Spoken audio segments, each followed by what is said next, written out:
Ancha munasqa wayqipanaykuna, noqa kusisqa kashani, kankunawan Juliacamanta, Perumanta, huk ratulla rimanaypaq.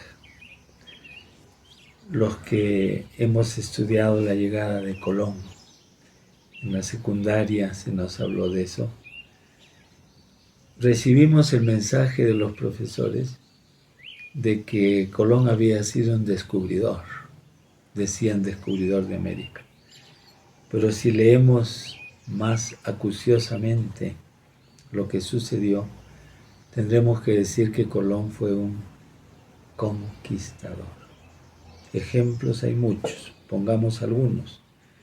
La isla a la que llegó Cristóbal Colón y su gente actualmente es Santo Domingo, junto a Haití. La isla tenía un nombre, Guananí, que había sido puesta por los habitantes antiguos de ahí. Sin embargo, ellos, como llegaron a dominar, como eran conquistadores, como se creían superiores, le cambiaron el nombre y le pusieron La Española. Aquí encontramos entonces una actitud de exclusión. Llegan extranjeros a un lugar, por supuesto sin pedir permiso, pero llegan a calificar, a excluir y también a maltratar a la gente, a oprimirla. Y encontramos desde el principio una actitud racista. Por ejemplo, esos que llegaron a la isla Guananí llamaron a los naturales como gente, la calificaron como gente sucia, gente tonta, sin alma, gente inmoral.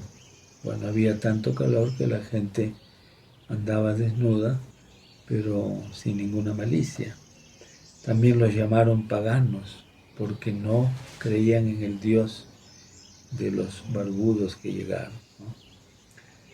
Y esto en realidad no solo fue una calificación, sino tuvo un motivo más profundo y más protervo: justificar la explotación que hicieron de ese pueblo.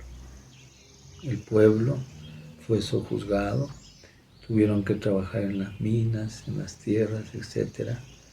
Y llegaron a ser esclavos en su propia tierra. Cuando recordamos a los judíos, podemos ver la Biblia, encontramos que ellos fueron esclavizados en otra tierra, en Egipto, a donde habían ido con la familia de José.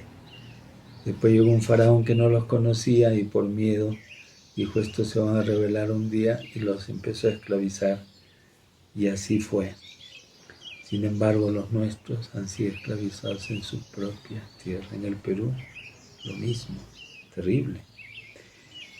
En el Perú y en toda esta región, llamada después de Latinoamérica, hubo el servicio militar obligatorio, que yo llamo, es decir, esclavizados a través del trabajo en las minas, obligatoriamente todos los varones. Solo se salvaban los que construían templos. Hubo también otra forma de esclavitud en el campo, los obrajes, tenían que pagar tributo. Siempre cuando alguien domina, exige tributo al dominado. Eso también lo vimos en la tierra de Jesús. Podemos decir entonces que la colonia, con todas las barbaridades que cometieron los extranjeros que llegaron, en la colonia hubo lo que se llamó la República de Españoles y la República de Indios. Y después de la independencia, esta categorización social continuó. Y ahora podemos verlo, ¿no?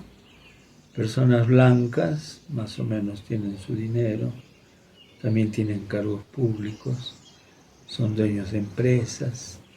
Los asiáticos, como japoneses, chinos, aparecen en segundo lugar, prósperos, tienen también su dinero. Luego los mestizos, hay de todo, hay unos también muy prósperos. Es como un rango social, ¿no? Después vienen los afrodescendientes. Aquí ya no se les considera tanto. En parte sí por el fútbol, deportistas, bailarines, pero también se les tiene cierto respeto porque muchos de ellos son choros, dirigen bandas. Y al último, como los más despreciados, los que no sirven, son los propios, los naturales de esta región, los que vivieron desde hace miles de años, los indígenas, así llamados. Y entonces se repite esa manera racista de ver las cosas de los tiempos de Colón. Y se nota, ¿no? Cómo se da el racismo, cómo hay hombres o mujeres que insultan a otros de India, de Cholo, de lo que sea, porque tiene el color no blanco o porque ha nacido en la sierra o porque es un humilde obrero o una humilde obrera. Eso sale en los periódicos, en la televisión muchas veces. Y hace poco, esto también se ve en la actitud de algunos políticos, la presidenta del Congreso el 9 de julio se fue hasta Piura para criticar como siempre al Ejecutivo y dijo que el Congreso era para todos, para blancos e indios, para pobres y ricos, y que ella no promovía la lucha de clases. Sin embargo, el racismo es, a las claras, una manifestación precisamente de lo que se llama la lucha de clases. Vargas Llosa alguna vez escribió de que el resentimiento y los complejos sociales, pensemos aquí en el racismo, constituyen una enfermedad nacional. Y el psicoanalista Jorge Bruce hace algunos años publicó un libro muy interesante que debemos leerlo, que se titula Nos habíamos choleado tanto. Y la verdad que ese choleo se da no solo entre la gente que tiene la tez blanca y se cree superior, sino también entre los mestizos o entre los que podríamos llamar los cholos y cholas, es decir, que el que puede trata de descholarse y no sabemos a veces reconocernos como lo que somos y tener un espíritu pues solidario como pueblo en vez de querer hacernos superiores o presentarnos como superiores de los demás. Si miramos la historia de la humanidad y la historia del Perú, esta es el reino de la exclusión. Los nobles de todo tipo y los plebeyos. Hasta hay un vals de Pinglo que reclama de que un plebeyo pueda enamorarse de una que parece superior, que parece blanca o que lo es. También podríamos decir que la humanidad se divide en dos tipos de personas, las que excluyen y las que incluyen.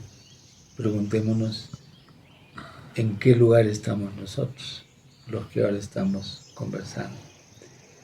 Yo quisiera hablar un poquito de Jesús, nuestro Señor Jesucristo, desde su vida y desde su mensaje. Jesús fue el gran inclusivo.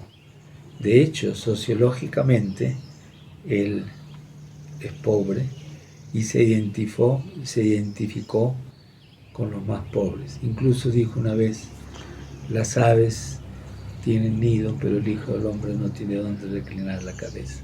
La sociedad de Jesús era excluyente, excluía a las mujeres, a los niños, excluía a los paganos, a los extranjeros, a los samaritanos, a los pecadores públicos, a los leprosos, a los provincianos. Jesús también era excluido porque él era de Galilea. Los judíos querían tomarse como los buenos y los fariseos entre ellos se consideraban los mejores.